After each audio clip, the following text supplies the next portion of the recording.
Hi everyone, my name is Lori Zagon and I'm the founder and director of Art and Creativity for Healing in Southern California. You know, I like to describe to people a little bit about the Art for Healing method in that it is a method that is expressive, it's abstract, but sometimes things come up for people. Sometimes while you're painting, some feelings come up where we feel tears, we feel pain. Some of that happens. I encourage you to make sure that you see a counselor or a therapist. If some of these things are new to you and maybe you haven't seen these things or felt these things before, see someone professionally. Take the paintings with you to show them, but really always talk to somebody about things that may be a little scary to you. Don't hold them in. Don't try to work it out on your own. Definitely work with somebody who has more experience than you do in that area. Wanted to take you on a little tour of the supplies that we use. This is the plate that we use. It looks like this to start. It's one of the larger plates that you can get at Sam's Club or at Costco or Smart & Final. And we use acrylic paints, and they're here. You can see the type that we use, Amsterdam acrylics. And we have red, yellow, and blue primaries, orange, green, and purple secondaries, and then black, white, and brown as the other three colors. So we have 9 colors in our plate. And we'll put them in the smaller spaces. We'll put the red, yellow, and blue, orange, green, and purple. And in the larger section of the plate, we give more space for white, black, and brown. We prefer using acrylic paints because not only are they water-based, and you can water them down to make them more like watercolors, but also they have a thickness and a viscosity that is great to work with if you want to work with thicker paint. So it's a wonderful medium because you can also layer acrylics, many different levels of layers. So we encourage people to use acrylic paints. The other thing that we use is we use little cups like this, just simple cups for water as people are painting. We'll use a small plate like this as a mixing plate. We'll use Q-tips for painting, not for cleaning our ears, but for painting. And we'll use our best, I think, replacement for brushes are these wonderful latex-free, dense sponges. And we get lots of these, and people love painting with these. It's a great way to let loose and not get too precious with a painting when you're using sponges. So wonderful thing. And you can buy these all over at Target, and all sorts of places sell big bags of these.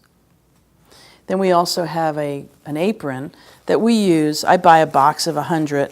They're actually chef aprons I get at Smart & Final. And so people come in and they don't want to get their clothes all full of paint. So here you go. You've got this wonderful over your head apron, and it ties behind you. And it protects those clothes because acrylics do stain. I'm sure that a lot of you that have been using them know that. Although there is something out there that's really great.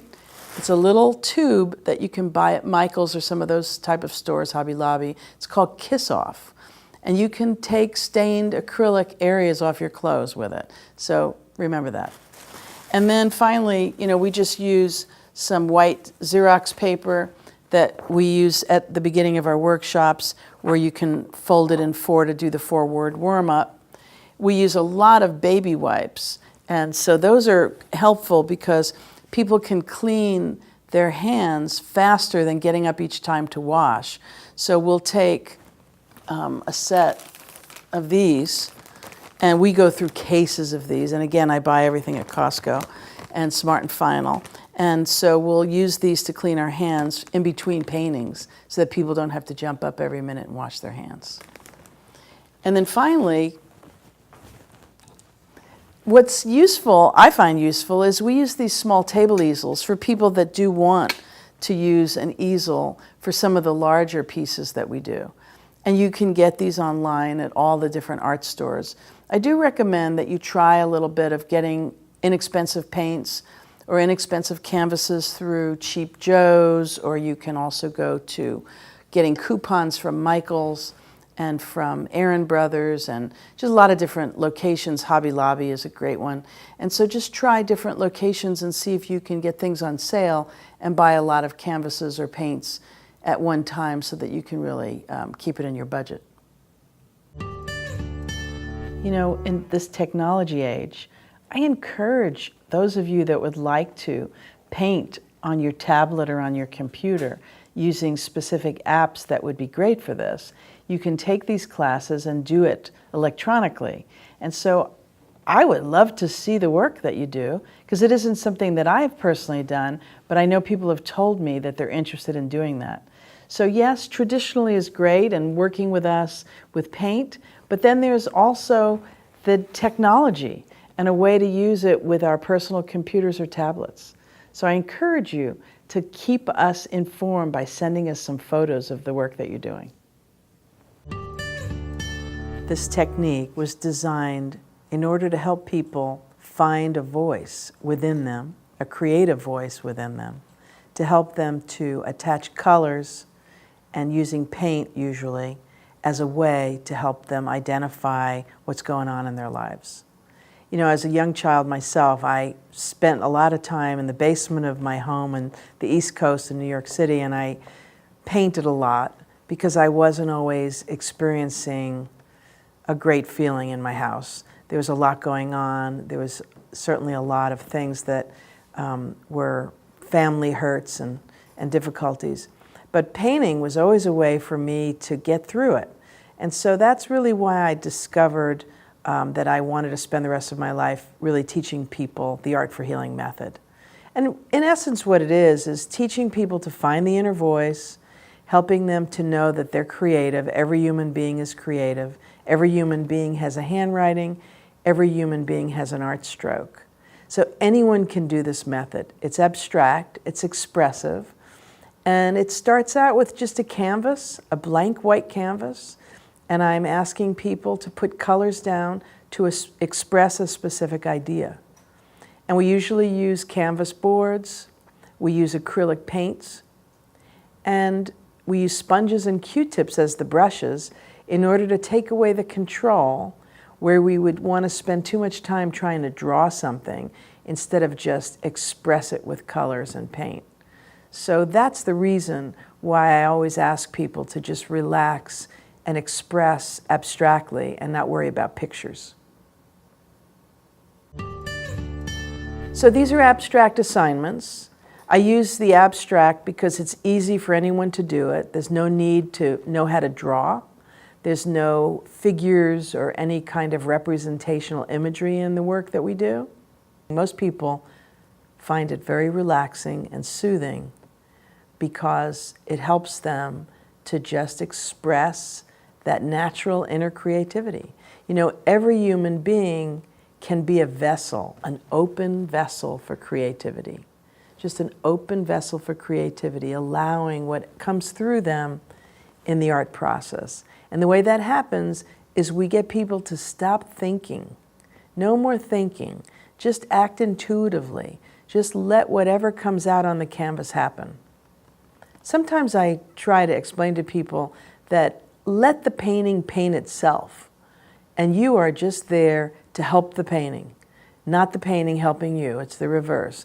You're there to just allow whatever's going to come through you to come through your hand and put it out on the canvas. And when you're not resistant and you yield to the process, that's what makes it work. Often people ask me why people can't draw something representational or realistic looking in the work that we do. Well, I ask them not to so that I can relax the people that don't know how to. You know, most of the people that come to our workshops are not artists, and so they're intimidated by drawing. And so we take that out by saying it's all abstract, it's just colors, no pictures. But if somebody then comes up with a picture in the process, we certainly don't tell them that they've done it wrong.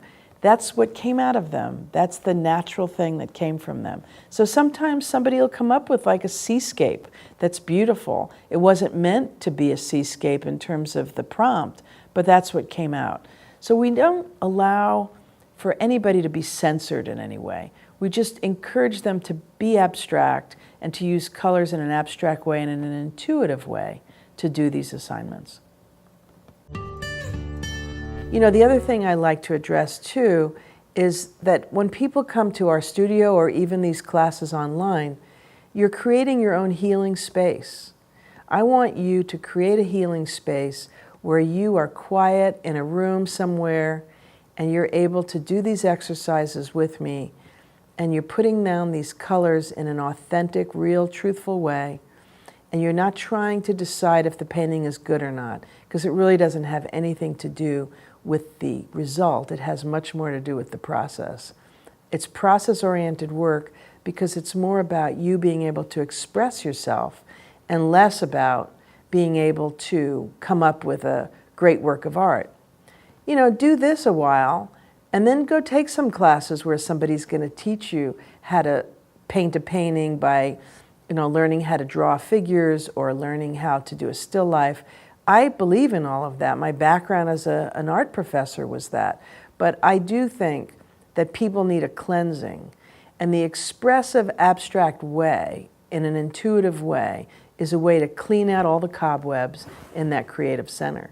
And once you clean out all those cobwebs in the creative center, you're capable of anything. And every human being has the ability to be creative. The outlines that I put together, they usually start out with a quick warm-up. So it's on paper and it's usually 4 words and people dip in to one color at a time. And they only have 20 seconds. And the reason for the 20 seconds is that I want to detach this from the painting process. I want people to paint from here, not here. So if I do things quickly in 20 seconds, people don't have a chance to think, and they're doing something more intuitive. So we do a 20-second warm-up with 4 words, and that gets everybody ready for the next painting, which is another warm-up, but this time they can use all the colors and are able to spend about 15 minutes completing a whole painting. And then we take you into the signature work.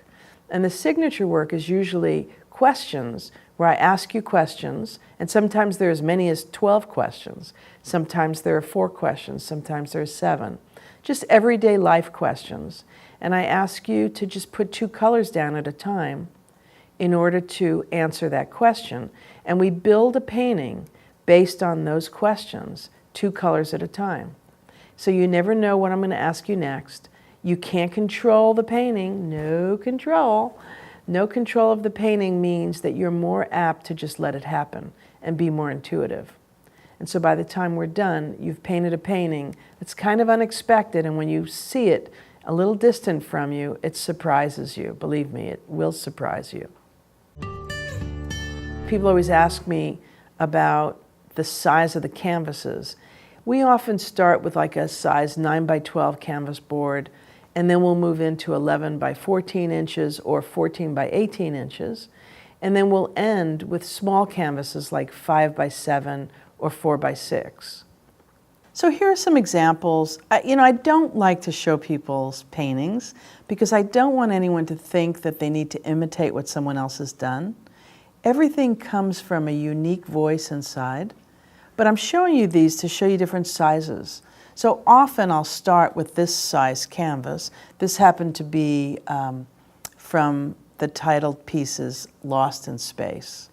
This was a student who came, who left their painting with us, which is why we have it. And then this bigger size was from the What's Going On painting, and also someone who left their painting with us. People don't do it that often, but a lot of times people are afraid to take their paintings home because it reminds them of what some of the feelings were that came up. And then this little one is the size that we often use for the last painting. So we'll use something smaller as the very last painting in the workshop. Why do I say when I'm having people paint, do not remove anything from the canvas? In other words, I'll often say, as you're painting, you're on your last step, don't take anything out. You can add, but do not subtract. Why? Because sometimes somebody gets some sort of feeling that they want to erase everything that they've done. And so we'll go through 6 steps and all of a sudden they take a sponge and wipe everything out. Well, that's not really going to be very helpful for the process. It's like let the feelings stay on the canvas. Let them be. You don't want to erase them. You already got them from inside out onto the canvas. Now you want to let them stay on the canvas. So that's the reason why I ask people not to erase anything or take anything out. When people share their paintings with others, it's important. It's a way to just tell people a little bit about what you've done. You know, it's abstract, so no one knows what you've done unless you tell them. You could be pouring your heart out on this painting, talking about something that is so incredibly painful, and anyone that sees that painting doesn't have a clue of what it is unless you talk about it. And that is part of the beauty of the abstract process, is that you're able to do art for healing in a very private way and use it so that you can help yourself, but you don't have to share with others if you choose not to. Now, I do recommend that if you're seeing a counselor or a therapist, that it's very helpful after one of these workshops to take those paintings and discuss it with a clinician, someone who's trained, who can help you to talk about some of these things in a psychological way. And I have really the most respect for so many of the counselors that have come back to me and told me how much it helped their clients to have done these paintings prior to coming in and seeing them, because they were more open to talking about things that were visually on the canvas. You know, over the past 15 years or so, I have talked and met with a lot of therapists that have been thrilled when one of their clients comes and brings them a painting to talk about. So I encourage people when they're taking our classes to realize that we are not therapists. We are just a guide on the road to teaching you expressive art. We are not trying to analyze your work or trying to look into the meaning of your work. What you share is up to you, and we are here to listen, and so are the people that you're sharing with. But it's a great way by going and sharing with a therapist and being able to sit down and talk about some of the inner meanings of the paintings and to help you to kind of gain more clarification. So do that and try that. In fact, some of the therapists have called me and said, I love when my clients come with your paintings. They just have such a great time and they realized so many things that they didn't with just the traditional talk therapy. The faith-based assignments. People often ask me about those. And, you know, I believe that all the assignments are body, mind, and spirit. They are all related. And I do believe that all of the work that we do at Art for Healing is about body, mind, and spirit. But there are ones that are more Judeo-Christian in background and principle. And so those are like painting prayer, expressions of faith with color, even language with color, language of colors. We have many, actually, that are faith-based workshops that we do here at our studio in California. But what I want to say is that anybody can do any one of our exercises. There's nothing in any of these assignments that will be difficult for anybody to do. Because if somebody has a problem with a faith-based assignment, they get to paint why they have a problem with it. And that's the great part of it too. It may be a negative feeling for them instead of a positive feeling. So we're open to that because we want people to be real and truthful about what they're experiencing. You know, often people ask about no thinking. You know, I always say, oh, I smell wood burning in the office here. Somebody's thinking too much. Well, what I mean by that really is I really want people to be intuitive. I really want people to be inspired by something that's bigger than themselves, that comes through, that surprises them. I want less about control and more about being open to the process. And so that's where the idea of just letting people be comes from. Make it more intuitive and less thought out. Also, background music. Everybody always asks me about background music. Well, I use background music for warm-ups and completion paintings. But when we do the signature work, which are steps, step by step, as I mentioned, they can be from 4 questions to 12 questions. It's about being able to hear inside and not have music playing on the outside, which might be distracting. The answers are all coming from within, and I don't want anything to distract, even beautiful music. So we use music only at the beginning of the workshop and then at the very end of the workshop.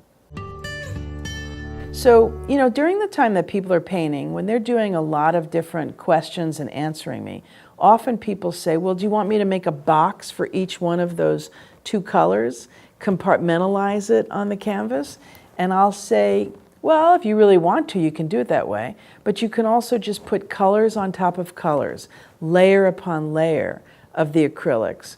And you answer the questions that way versus trying to keep them separate from each other. But if you want to keep them separate from each other and put them in compartments, that's okay. The idea is for you to be real and truthful and authentic. Most important. There's never any wrong in art, There are no mistakes in art. Mistakes are a great way to learn. I always talk about how when I'm painting, I start to paint and I'm working in an area on a painting, and there's a beautiful spot, and there are a couple of colors that I think, oh, they're like jewels, they're beautiful. And as I keep painting, I realize that it's those two jewels that are stopping the painting from working, because I got too precious with that little part of the painting. And I kept thinking that was it, when the painting had another place to go. And so a lot of times those two precious colors had to go in order to really let the painting be what it needed to be. So we're just teaching people how to relax, how to surrender, how to enjoy the process, and how to love painting. I love painting. I want other people to love painting. And this is a great way to teach painting because it's for anyone. It's not just for people who know how or have taken lessons. It's for people who've never taken any lessons. And some of those people, by the way, turn out the best work. One of the other things that people often ask me about is when I talk about the committee in the head. I always talk about the committee in the head as the chatter, that everyday chatter that we all have going on. And what happens is that when we have that chatter going on in our heads, it's hard to be creative. When you're thinking of, I have to go to the grocery store and I didn't call back so-and-so, and I've got to get this done, and I've got to get my kids to school, and all of these different things, I think the chatter in the head has to be dismissed. So the committee in the head starts out by acknowledging that you have one and learn how to clear it. And the way to clear it is usually to be able to acknowledge that you have that committee going on. And you just, every time you sit down to do something creative, you ask that committee to go wait outside until you're ready to go pick them up again. Now, hopefully, at some point in time, after you keep doing this many, many times, maybe the committee will forget to come back in, or you'll forget to pick them up. But it sounds humorous, but truthfully, it's all that chatter is what causes people to shut down creatively. It's very difficult to be an open vessel when you have so much going on. Thank you so much for taking our classes. Really appreciate your support and liking the work that we do. Another way that you can continue with us is to join the Art for Healing community. And we would like you to contact us via our website, artforhealing.org, and check in with us to see how you can participate in our online community through social media. So thanks again. Hope to hear from you soon.